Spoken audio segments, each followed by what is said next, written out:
How are you, कैसे हैं आप सभी। उम्मीद करता हूँ बहुत अच्छे होंगे। तो चलिए आज की वीडियो में हम स्टडी करते हैं about active and passive. Yes, you may have studied about active and passive in your schools, maybe in your college or maybe any other coaching centres or any online classes. लेकिन जो आज मैं आपको बताने वाला हूँ ना, after learning this you guys will be able to understand each and everything about active and passive. Mostly students often get confused how to identify the active and passive. Means active voice they can identify because we are habitual of making active voice sentences. We are habitual of using active voice sentences in our speaking.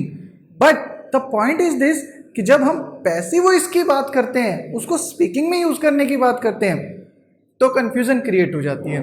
तो आज उस confusion को हम यहाँ पे short out करेंगे। चलो without any further delay, let's get started. तो सबसे पहले मैं आपको बताता हूं एक्टिव और पैसिव में डिफरेंस क्या होता है, ठीक है ना। क्योंकि देखो एक्टिव क्या है, पहले तो एक बात समझिए, एक्टिव और पैसिव ये है क्या। एक्टिव और पैसिव है क्या।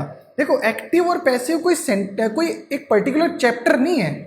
एक्टिव एक कैटेगरी है जिसके अंदर बहुत सारे चैप्टर इंक्लूड होते हैं, और पैसिव भी एक कैटेगरी है जिसके अंदर बहुत सारे चैप्टर इंक्लूड होते हैं। जो चैप्टर एक्टिव में आते हैं ना, वही सारे चैप्टर पैसिव में भी जाते हैं। सो दैट मीन्स ये दोनों कोई पर्टिकुलर चैप्टर नहीं है, ठीक है ना। जैसे टेंस, मॉडल्स, ऐसे कोई एक चैप्टर नहीं है एक्टिव और पैसिव, ये कैटेगरी है। एक्टिव के अंदर आपने देखा है टेंस, मॉडल्स, इंपेरेटिव, ये सारे चैप्टर्स आते हैं। सिमिलरली पैसिव में भी वो सारे के सारे चैप्टर्स हमें देखने को मिलते हैं। बट डिफरेंस क्या होता है वो आज हम क्लियर करते हैं। भाई सर, हमने एक्टिव वॉइस स्टडी कर लिया है, हमने टेंसेस स्टडी कर लिया है, so why do we need to study passive voice now. क्यों स्टडी करना है सर पैसिव वॉइस।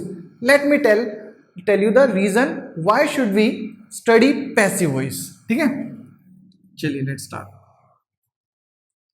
तो मैं आपको पहले ये क्लियर करता हूं कि हमें पैसिव और एक्टिव यूज क्यों करना है। देखो आप सभी जानते हैं किसी भी सेंटेंस को बनाने के लिए हमें एक सब्जेक्ट की रिक्वायरमेंट होती है।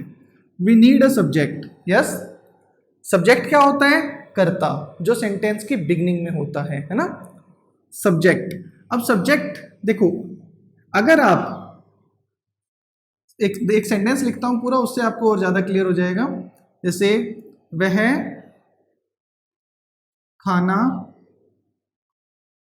पका रही है, वह खाना पका रही है, ठीक है। अब दूसरा सेंटेंस में लिखता हूं, उसे पढ़ाया जा रहा है। अब आप इन दोनों सेंटेंसेस को देखो, दोनों सेंटेंस के अंदर ये जो स्टार्टिंग वाला वर्ड है ना, फर्स्ट वर्ड, ये कहलाता है सब्जेक्ट। This is subject. और इस वाले सेंटेंस में आप देख पाएंगे कि जो कार्य हो रहा है वो पकाना वर्क हो रहा है, और इस वाले में पढ़ाना ये वर्क हो रहा है। अब पॉइंट आता है कि सर ये जो सब्जेक्ट है ना, ये यहाँ पे और यहाँ पे दोनों जगह डिफरेंट रोल प्ले कर रहा है। Let's see how. यहाँ पे देखो जो सब्जेक्ट है वो कार्य कर रहा है ना, कार्य कर रहा है।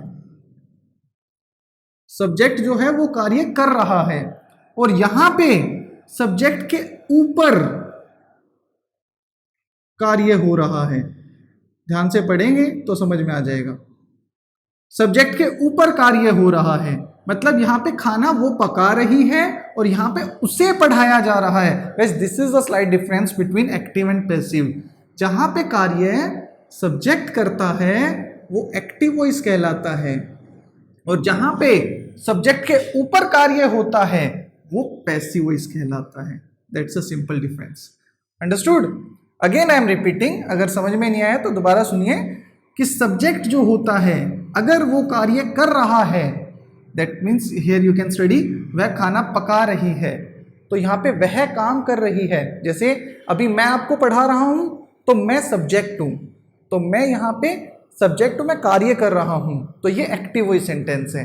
आप लोगों ने देखा होगा, आप कई बार ऐसा सेंटेंस यूज करते हैं, हमारा घर बन रहा है, हमारी गली बन रही है, हमारे घर की सफेदी हो रही है, मेरी कार की सर्विस हो रही है। अब देखो ये जो सेंटेंसेस हैं इनमें जो कार्य हो रहा है वो सब्जेक्ट के ऊपर कार्य हो रहा है। घर बन रहा है तो घर के ऊपर कार्य हो रहा है, गाड़ी की सर्विस हो रही है तो गाड़ी के ऊपर कार्य हो रहा है।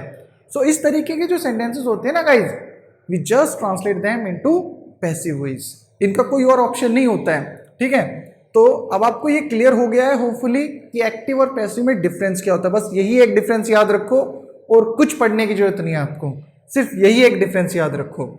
सेकंड जो चीज है वो ये है कि आपको 4 पॉइंट्स याद रखने हैं। 4 पॉइंट्स आपको याद रखने हैं। अगर आप इन 4 पॉइंट्स को दिमाग में सेट रखते हैं, so you guys can easily make the passive voice sentences and even you can use them in your speaking. Okay, these things will be very easy for you अगर आप इन 4 पॉइंट्स को याद रखते हैं। देखो क्या है 4 पॉइंट्स, लेट्स सी। पहला पॉइंट, हाँ देखो एक और बात मैं आप लोगों से शेयर करूं, अगर आप लोगों ने अभी तक एक्टिव वॉइस अच्छे से नहीं स्टडी किया है ना, if you haven't studied active voice, तो अभी थोड़ी सी कंफ्यूजन हो सकती है। एक्टिव वॉइस स्टडी करो अच्छे से, क्योंकि जो चैप्टर आप एक्टिव वॉइस में स्टडी करेंगे ना, वो सारे यहाँ पे पैसिव में आपको देखने को मिलते हैं। सो आपको इतने ज़्यादा फॉर्मूले याद करने की जरूरत नहीं पड़ेगी। एक्टिव और पैसिव एक ही है, बस थोड़ा सा डिफरेंस होता है सब्जेक्ट के और हेल्पिंग वर्ब में, बस। ठीक है, लेट्स सी। अब देखो आपने अगर एक्टिव वॉइस स्टडी कर रखा है भाई, चलो बहुत सारे स्टूडेंट्स हैं जिन्होंने कर रखा है, तो चलो उनको देखते हैं। तो एक्टिव वॉइस आपने स्टडी कर रखा है, तो आपने जहाँ देखा था कि एक्टिव वॉइस में वर्ब की first form, ING, second form, third form, ये सब कुछ यूज हो रहा था। बट जो पैसिव वॉइस होता है ना गाइज, उसके अंदर सिर्फ और सिर्फ V3 का यूज होता है, वर्ब की थर्ड फॉर्म, ओनली वर्ब की थर्ड फॉर्म। आपके पास कोई और ऑप्शन नहीं होता, सिर्फ वर्ब की थर्ड फॉर्म यूज होती है वहाँ पे, कंपल्सरी है वर्ब की थर्ड फॉर्म आनी ही है वहाँ पर, ये याद रखना है। सेकंड पॉइंट, एक्टिव वॉइस में आपने आईएनजी जहां जहां यूज किया था ना, एक्टिव वॉइस में आईएनजी यूज किया था आपने, जैसे रहा है, रही है, रहा था, रही थी, is am are, was verb के साथ स्पेशली आपने आईएनजी यूज किया था, तो वहां पे आपको बीइंग लगा देना है, इज एम आर और वॉज वर्ब के साथ बीइंग का यूज कर देना है आपको। ठीक है, आईएनजी का use, ING will be converted into being. Third point, active voice में जहां आपने V3 देखी थी ना, V3 वर्ब की थर्ड फॉर्म, जैसे चुका है, चुकी है में, चुका था, चुकी थी में, हैज, हैव, हैड, ये जो पोर्शन था इसमें आपने V3 यूज की थी। उन सभी जगह पे जहां जहां आपने V3 लगाई थी वहां पे आपको बीन लगा देना है, हैज, हैव, हैड के साथ स्पेशली बीन आ जाएगा। देन फोर्थ पॉइंट आता है हमारा, जहां जहां पे आपने एक्टिव वॉइस में V1 यूज किया था, वर्ब की फर्स्ट फॉर्म यूज की थी, वहां पे आपको बी का यूज कर देना है, बी का। ठीक है, जैसे आपने मॉडल्स पढ़े थे तो शुड, कैन, मे, माइट, ये सब कुछ पढ़ा था ना, तो इन सब के साथ V1 ही तो लगा था, तो उन सब के साथ आपको बी का यूज कर देना है, जैसे should be, can be, may B, must B, ये सब यूज हो जाएंगे, फिर हमारे पैसिव में कन्वर्ट हो जाएंगे। यू नो व्हाई गाइस, देखो जो हम पहले पढ़ चुके हैं, अब अगर हम उनको पैसिव में स्टडी करेंगे, अभी पहले हमने पढ़ा था कि आईएनजी का यूज करना रहा है, रही है में, अब पैसिव स्टडी करते वक्त अगर मैं आपसे कहूँ कि ओनली थर्ड फॉर्म यूज होगी, आईएनजी आप नहीं लगाओगे, तो वो कहीं ना कहीं या तो पहले वाला गलत था पोर्शन या ये वाला गलत है पोर्शन। तो उन दोनों को ठीक रखने के लिए ये एक एक्स्ट्रा वर्ड यूज हुआ, बीइंग। जहां रहा रही वाला पोर्शन आएगा वहां पे बीइंग लगा देना है, और फिर पैसिव की भी जो बात है V3 वो भी यूज हो जाएगी, और जो पहले हमने पढ़ा था आईएनजी वो भी कवर हो जाएगा। सो दैट मीन्स दोनों चीजों को हमें एक साथ लेके चलना है। ठीक है, तो ये 4 पॉइंट्स आपको याद रखने हैं। Hope you have studied and you have understood. If you have any confusion you can ask to me in comment box. अगर फिर भी आपको लगता है कि ये चीजें इतनी अच्छे से क्लियर नहीं हुई हैं, ठीक है, बट आई फील कि देखो जरूरी नहीं होता चीजें बहुत ज्यादा स्टडी की जाए, बहुत ज्यादा फॉर्मूले हों, आपको शॉर्ट में चीजें समझ में आ रही हैं, प्रैक्टिस करो, प्रैक्टिस में जितना ज़्यादा समय दोगे उतना बेस्ट होगा। ठीक है, अब देखो कुछ पॉइंट्स और हैं, ये तो 4 पॉइंट्स हो गए, अब इन 4 पॉइंट्स का ही मैं कुछ डिफरेंस करके दिखाता हूँ मैं आपको कैसे कैसे यूज़ करने हैं। चलो इसी में कर देते हैं, लेट्स सी। देखो V3 हम कहाँ कहाँ यूज करते थे एक्टिव वॉइस में? वो यहाँ पे एक्चुअली एक्टिव, ये वाला तो कंपलसरी है भाई, ये तो आना ही है। V3 तो पैसिव में आना ही है। You can't use any other form in passive voice.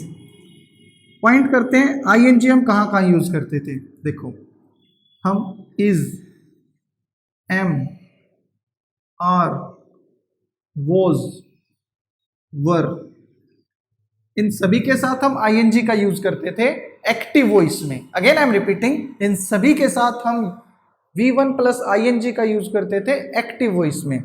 अब हमें क्या यूज कर देना, इन सभी के साथ जहां जहां हम ING लगाते थे इन सभी के साथ हमें प्लस बीइंग लगा देना है, बीइंग। ठीक है, हमें बीइंग का यूज कर देना है। हमें V1 ING जो हम यूज करते थे एक्टिव में, वहां पे बीइंग का यूज कर देना है। अंडरस्टूड? थर्ड फॉर्म, अब देखो कहां कहां लगाते थे हम एक्टिव में third form? Has, have, had, should have, could have, इन सब के साथ V3 लगती थी हमारी एक्टिव वॉइस में। यस। अब देखो ये तो चुका चुकी वाला पोर्शन हो गया, परफेक्ट वाला टेंस का। ये मॉडल्स में चला गया जहां पे चाहिए था का साउंड ये निकालता है। जैसे तुम्हें पढ़ना चाहिए था, यू शुड हैव स्टडीड, पहले थर्ड फॉर्म लगती थी, यू शुड हैव स्टडीड, और ये सकता था का साउंड निकाल देता है। ठीक है, वह खाना पका सकता था, he could have cooked the food। Third form हम यूज करते थे पहले। यस। लेकिन अब हमें क्या करना है, जब इन्हें पैसिव में कन्वर्ट करेंगे हम, तो इन सभी के साथ, सभी वर्ड्स के साथ थर्ड फॉर्म ना लगा के बीन का यूज कर देंगे हम। क्या यूज कर देंगे? बीन। इन सभी के बाद आ जाएगा been. Has been, have been, had been, should have been, could have been, ऐसे हो जाएगा ये हमारा। अंडरस्टूड? अब जहां जहां हम V1 लगाते थे, V1 जैसे हमने स्टडी किया था, V1 शुड के साथ, कुड के साथ, कैन के साथ, मे के साथ, माइट के साथ, मस्ट के साथ, यूज टू के साथ, इन सब के साथ हमने V1 का यूज किया है इन द मॉडल्स। और टेंसेस में भी V1 लगता है, उसको मैं अभी नेक्स्ट पोर्शन में क्लियर करता हूं। बट इनके साथ हमने V1 यूज किया है, तो इन सभी के साथ हमें क्या यूज कर देना है? जस्ट बी का यूज हम कर देंगे। Hope you have understood. Should be, could be, can be, may be, might be, must be, use to be, ये चीजें आ जाएंगी। अंडरस्टूड? अब देखो क्लियर हुआ ना? ING की जगह बीइंग, V3 की जगह बीन, और V1 की जगह पे बी। क्लियर? अब देखो हमने टेंस जब स्टडी किया था, तो टेंस में हमने क्या देखा था कि जब प्रेजेंट इंडेफिनिट की बात आती है, तातेती वाला जो फॉर्मूला होता है, उसमें हमने स्टडी किया था कि डू डज का यूज होता है और V1 या फिर V1 SEIS का यूज होता है ना। डू डज, V1 या V1 SEIS, ये हमने स्टडी किया था। यस।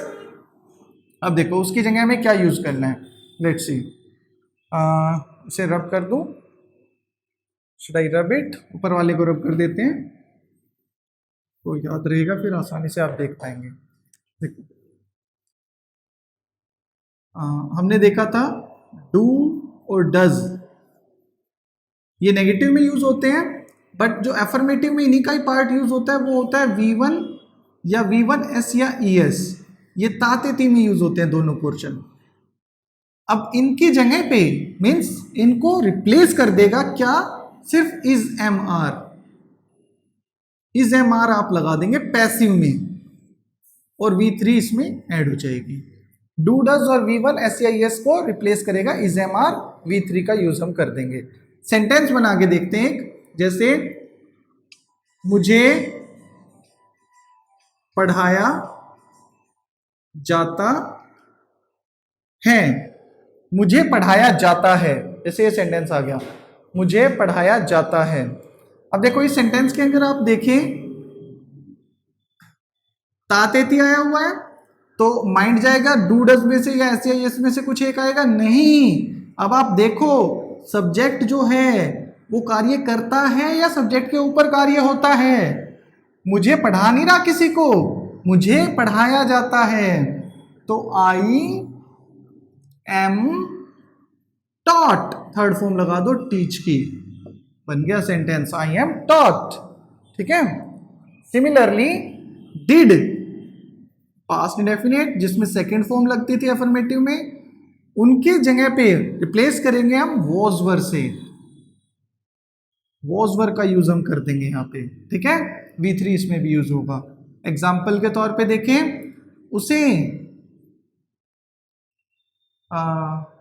पढ़ाया गया था, उसे पढ़ाया गया था या उसे पढ़ाया गया, ये आ था ई थी पास्ट इंडेफिनिट में लगता है, डिड और V2 लगता है वहां पे, बट पैसिव वॉइस में वॉज वर का हम यूज कर देते हैं।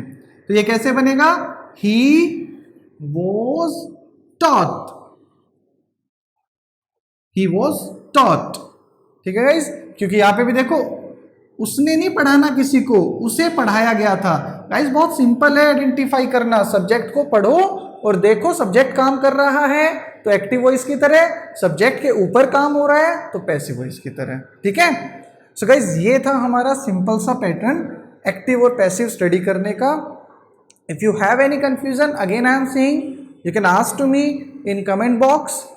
एंड फिर भी अगर आपको लगता है, अभी एक प्रैक्टिस एक्सरसाइज के लिए एक अलग वीडियो में बनाऊंगा जिसमें मैं इनकी प्रैक्टिस आपसे करवाऊंगा। ठीक है ना, क्योंकि देखो एक ही वीडियो में सारा पॉसिबल नहीं हो पाता कि सारी चीज़ें हो पाएँ।